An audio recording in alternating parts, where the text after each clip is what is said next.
오늘 제2차 북미 정상회담의 공식 일정 본격화됩니다.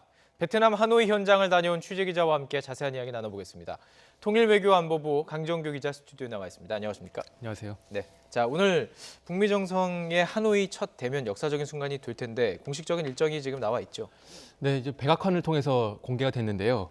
일단 만찬 장소는 뭐 메트로폴이 좀 유력하게 거론이 되는 것 같습니다. 네. 네, 여전히 뭐 영빈관이나 오페라하우스 가능성을 좀 열어둬야 하는 상황 같고요. 네. 대신 만찬 시간은 오후 6시 반으로 공개가 됐어요. 예. 한국 시간으로는 밤 8시 반이죠.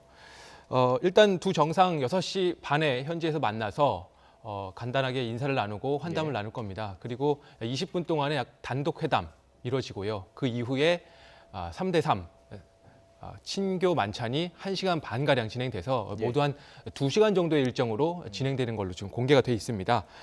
만찬 참석자는 이제 어제부터 알려졌는데 미국 측에서는 마이크 폼페이오 미 국무장관 그리고 믹 멀베인이 대통령 비서실장 대행 이렇게 확정시 되고 있고요. 예. 다만 북측의 참석 인원이 아직 뭐 공식 확정되지는 않았지만 양측이 이제 급을 맞추다 보면 뭐 아마 폼페이오의 상대로는 김영철 노동당 부위원장이 나올 것으로 예상이 되고 네. 또 이제 대통령 비서실장 대행의 상대로는 아마 밀착 수행을 하고 있는 김여정 노동당 선전성동부 제1부부장이 나올 것으로 예상이 됩니다. 예. 그리고 어쨌든 이 친교 만찬이라는 이름처럼 또 이제 그동안 협상을 주재했던 뭐 비건이라든가 김혁철 이런 실무자들은 빠졌거든요. 네. 그래서 아마 뭐 묵직한 뭐 의제에 대해서 뭐 논의를 안 할 수는 없겠지만 예. 그보다는 좀 양 정상이 이제 8개월 만에 만나서 서로 인사를 나누고 또 이제 신뢰를 회복하는 뭐 그런 어떤 친교의 장이 될 거라고 예상이 됩니다. 예. 자, 두 정상의 역사적인 재회 8시 반, 우리 시각으로요. 8시 반에 이제 있을 것이고요. 그에 앞서서 도널드 트럼프 대통령은 베트남 국가주석과 총리를 잇따라 만나는 예정이 있습니다. 네, 오전 11시로 알려져 있고요. 응우엔 푸총 국가주석과 정상회담을 하고 네. 또 뭐 양국의 무역협정 서명식이 있다고 해요. 그리고 이어서 정오부터는 바로 옆에 이제 정부청사라고 해서 총리실이 있습니다. 네. 거기로 넘어가서 베트남 총리와 만나서 오찬을 겸한 회동을 할 걸로 알려져 있고요. 그 이후에 이제 만찬 때까지의 일정은 뭐 공개된 게 없는데 아마 뭐 숙소로 돌아가서 또 이제 북미 정상회담을 앞두고 또 의제를 점검한다든가 참모들과 회의를 하게 되지 않을까 그렇게 예상을 해볼 수 있을 것 같습니다. 반면에 김정은 위원장의 오늘 일정은 뭐 특별히 지금 알려진 게 있습니까? 네, 아직 공식적으로 알려진 게 없고요. 네. 다만 이제 어제 그 조선중앙통신을 통해서 이제 이례적으로 김 위원장의 도착 소식 북측이 좀 빠르게 보도를 했습니다. 네. 김 위원장이 이제 호텔에서 실무진들에게 보고를 받는 그런 장면들 사진까지 공개를 했는데 예. 뭐 사진의 면면을 보면 리용호 외무상, 그다음에 최선희 외무성 부상, 그리고 김혁철 대미특별대표, 김성애 통전부 통일책략실장 이런 사람들한테 이제 보고를 받는 장면이 공개가 됐어요. 뭐 보면은 이제 호텔 객실 창문 커튼도 굳게 닫아놓고 아마 뭐 이렇게 좀 보안을 유지하는 상태에서 그렇군요. 보고를 받는 예. 모습을 볼 수가 있었고 예. 또 하나 주목해봐야 될 것이 3월 1일부터 2일까지 네. 베트남에 공식 친선 방문한다 이것을 공표를 했습니다. 네. 따라서 김 위원장 27일과 28일 이 양일 동안은 북미 정상회담에 먼저 집중을 하고 북미 정상회담이 끝난 이후에 아마 뭐 호찌민 묘소 방문이라든가 아니면 바딩 광장에서 어떤 베트남 당국에서 준비한 공식 환영 행사 이런 것들은 3월 1일부터 본격화되지 않을까 그렇게 예상을 해볼 수 있고요. 예. 다만 뭐 그 사이에 이제 오늘도 공식 일정이 확인된 것이 없기 때문에 김 위원장이 그동안 시간을 어떻게 보낼까 좀 궁금한 부분이 있는데 멀리 나갈 수는 없겠지만 베트남 시내에 있는 뭐 서호라든가 아니면 롯데센터 빌딩가처럼 이렇게 유명한 명소들, 싱가포르 때처럼. 네네 예. 그런 데는 뭐 이제 시간을 내서 좀 둘러볼 가능성도 있지 않을까 싶고요. 예. 경제 시찰 대상으로는 이제 뭐 하이퐁이 유력하게 지금 계속 꼽히고 있는데 예. 뭐 현지에서 들리는 얘기로는 오수용 경제 담당인 오수용 부위원장이 오늘 먼저 사전 답사를 하지 않겠느냐 이런 얘기가 들리고 있습니다. 예. 현지에서는 아주 민감하게 이 오수용 부위원장의 동선을 일단 체크를 할 수밖에 없을 것 같은데요. 네네. 자, 김 위원장 지난해 싱가포르 회담 때는 대사관 방문하지 않았습니다. 네. 어제 그 베트남 대사관을 방문한 것도 깜짝 방문이었죠. 네, 그렇습니다. 어제 숙소로 돌아와서 좀 휴식을 취하고 또 이제 앞서 이제 보도에서 그러니까 북한 측 보도에서 보신 것처럼 예. 뭐 실무 보고도 받고 그다음에 이제 오후쯤에 늦은 오후에 숙소를 나와서 이제 간 곳이 북한 대사관이었어요. 작년 싱가포르에서 열린 회담 때는 북한 대사관을 방문하지 않았거든요. 그랬죠. 이제 뭐 정확한 이유는 뭐 북 측에서 공개를 하지 않았습니다만 추측컨대 싱가포르에 있는 북한 대사관은 이제 일반 빌딩의 사무실 하나를 빌린 형태였어요. 예. 그래서 너무 작고 협소해서 김 위원장이 방문하기에는 좀 격이 낮은 예, 그런 느낌이었고 대신 이제 베트남 같은 경우는 북한과의 전통적인 우호 관계가 있기 때문에 지금 화면으로 보시는 것처럼 독립 건물로 조성이 돼 있습니다. 네. 그래서 이제 제가 베트남에 갔을 때도 한창 김 위원장이 방문을 앞두고 도색과 예. 개보수 같은 세단장 작업이 이루어졌었고요. 예. 어제 김 위원장이 이제 방문을 했을 때 안에서 뭐 거의 열렬한 환호성이 터져 나왔어요. 예. 뭐 맘새산탕이 만세가 들리기도 했고요. 들리고, 예. 네.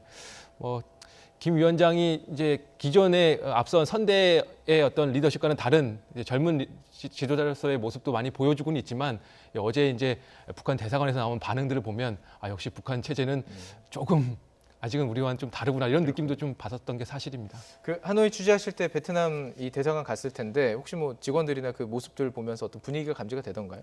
네, 일단 그 안으로 진입할 수는 없었고요. 네. 다만 이제 담이 높지 않았기 때문에 그 안쪽을 들여다볼 수는 있었어요. 한창 개보수 공사가 진행 중이었고 다만 뭐 이제 북한 대사관 직원들도 왔다 갔다 하는 모습들 간간히 볼 수 있었는데 예. 네, 뭐 어제 이제 방문 일정을 위해서 내달려 왔던 게 아닌가 싶어요. 굉장히 그 이제 손님 맞이 준비에 좀 분주한 그런 모습이었습니다. 그렇군요. 자, 김정은 위원장과 트럼프 대통령이 이제 어제 나란히 입성을 했는데 이 둘의 이동 과정도 참 달랐습니다. 이 관심을 끌었죠. 예. 네네. 일단 뭐 가장 큰 관심을 끌었던 거는 김 위원장의 철도를 통한 용로 방문이었죠. 사실 저희는 설마 철도를 탈까 했었습니다. 네. 근데 바로 그래서 철도를 했죠. 예. 참 먼저 출발하기도 했고 예. 그리고 정말 제가 이제 계산을 좀 해봤더니 한 3,500km 정도의 대장정이었습니다. 네. 시간으로는 한 66시간 정도 걸린 시간이었고요. 그동안 이제 북한이 제재와 봉쇄를 통해서 이제 닫혀 있다 이런 이미지를 좀 탈피하고 얼마든지 세계로 뻗어나갈 수 있다라는 것을 전 세계에 네. 선전하는 그 자체 그 일정이었다고 볼 수 있고요. 예. 트럼프 대통령의 일정도 그에 따라서 관심을 끌었어요. 트럼프 대통령도 만만치 않게 긴 여정이었는데 네. 지난 25일 현지 시각으로 낮 12시 반에 출발을 해서 어제 밤에 하노이에 도착했는데 네. 이제 워싱턴 근처에 있는 미 공군 기지에서 출발을 해서 네. 영국 그리고 카타르를 해서 중간 급유를 하고 그리고 베트남까지 왔습니다. 장장 20시간 한 30분 정도 소요가 됐고요. 예. 어제 밤 늦게 도착했기 때문에 뭐 트럼프 대통령 바로 숙소에서 여장을 풀고 휴식을 취했습니다. 예. 뭔가 좀 얘기를 해주지 않을까 싶었는데 아예 그 숙소 지하 통로를 이용해서 올라가서 그 얘기하는 모습은 저희가 확인할 수가 없었죠. 네네. 예. 자, 그 대망의 본 회담 이제 내일 오전부터 시작이 될 것 같습니다. 이제 만찬을 제외한 진짜 정상 회담에서는요. 네. 두 정상이 뭐 5차례 만날 가능성이 있다. 뭐 일부에서는 7차례도 가능하다 이런 말이 있던데요. 네네. 뭐 일단 세 보면은 이제 가늠이 되는데요. 네. 일단 오늘 저녁에 만나는 만찬이 첫 번째 만남이 될 겁니다. 예. 그리고 28일, 즉 본회담은 28일 날 진행이 될 텐데 오전에 두 정상의 단독 회담이 있을 것이고요. 그리고 오찬에 이어서 이제 주요 참모들이 배석하는 확대 회담, 네. 그리고 공동 서명 이렇게 이루어질 텐데 이것만 해도 벌써 이제 5차례가 넘게 되죠. 네. 여기에 더해서 회담 장소인 이제 메트로폴 호텔은 그 호텔 건물이 이제 사방을 에워싼 미음자 형태의 건물이에요. 그리고 그 가운데에는 유럽식 정원이 조성이 되어 있습니다. 따라서 오찬 이후에 예. 중간에 두 정상이 휴식을 겸해서 지난해 카펠라 호텔에서 약 1분 동안 단 둘이 산책을 하면서 담소를 나눴던 것처럼 네. 이번에도 그 비슷한 일정이 준비되지 않겠느냐라는 예상이 나오고 있고요. 예. 여기에 더해서 이 회담 결과가 좋다면 뭐 두 정상의 공동 기자회견이라든가 뭐 서로 질의응답까지는 아니더라도 김 위원장도 함께 선언문을 낭독하는 뭐 이런 모습들도 기대를 해볼 수 있을 것 같습니다. 그렇군요. 이 공동 기자회견 사실 매번 회담 때마다 좀 기대를 해보지만 이루어지지 않았는데 파격적으로 좀 이루어질 수 있는 가능성도 있다고 보십니까? 네, 일단 예. 뭐 질의응답까지는 어렵지 않을까 싶긴 예. 해요. 뭐 그 북한 체제의 특성상 그 김 위원장이 아직 기자들의 어떤 공세적인 질문을 대항하기에는 예. 뭐 좀 부담이 있을 거라는 생각도 들고요. 다만 뭐 판문점 선언이라든가 혹은 이제 9월 평양 공동선언처럼 두 정상이 같이 선언문을 낭독하는 형태. 기존에 이제 싱가포르 회담 때는 이제 그냥 선언문에 사인만 하고 헤어졌거든요. 네. 그래서 이제 뭐 선언문을 낭독하는 형식의 기자회견 정도는 가능할 수도 있지 않을까 그렇게 생각을 해봅니다. 자, 확대 회담에 지금 누가 배석을 할 것인가도 지금 궁금한데요. 네네. 제가 그래픽으로 좀 준비를 했죠. 네네. 살펴볼까요? 일단 그 미국 측 먼저 보면 당초 이제 존 볼턴 보좌관이 뭐 수행자 명단에 빠졌었다 이렇게 얘기가 어제 알려져서 약간 혼선이 있었는데 네. 결과적으로는 같이 온 걸로 확인이 됐습니다. 그래요? 예. 예, 그래서 뭐 물론 이제 배석자는 더 있을 거예요. 예. 하지만 이제 주요 배석자를 보면 이제 폼페이오 장관, 그다음에 볼턴 보좌관, 그다음에 이제 실무 협상을 주도했던 스티븐 비건 대북 특별 대표가 예. 참석하게 될 것으로 보이고 예. 그에 맞춰서 북한도 각 격에 맞는 인물들이 참석할 것으로 보이는데 예.